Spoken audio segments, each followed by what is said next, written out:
I'm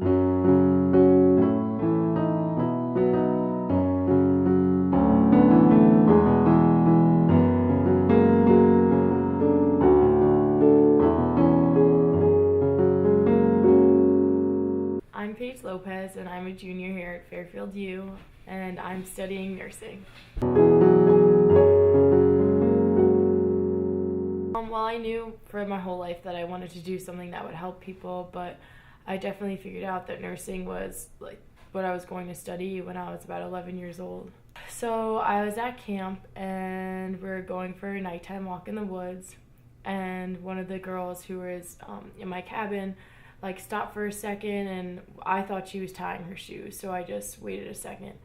And everyone in my cabin kept on walking, and it was my first day here, so I didn't really know where I was.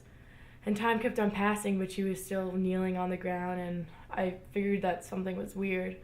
And I couldn't see anyone, and I didn't know where anyone was. They'd already left. So I went up to the girl, and she leaned back, and she just started to have a seizure, and I wasn't really sure what to do. So I just stood by her side, and I just waited, and I was scared, but I knew I wanted to help her. And so at that point, I asked myself, do I leave her here and go to get help, or do I try to help her the best I can, even though I was only 11? So I turned her on her side because I didn't want her to throw up and like choke or something bad would happen. So I turned her on her side, and I just started running.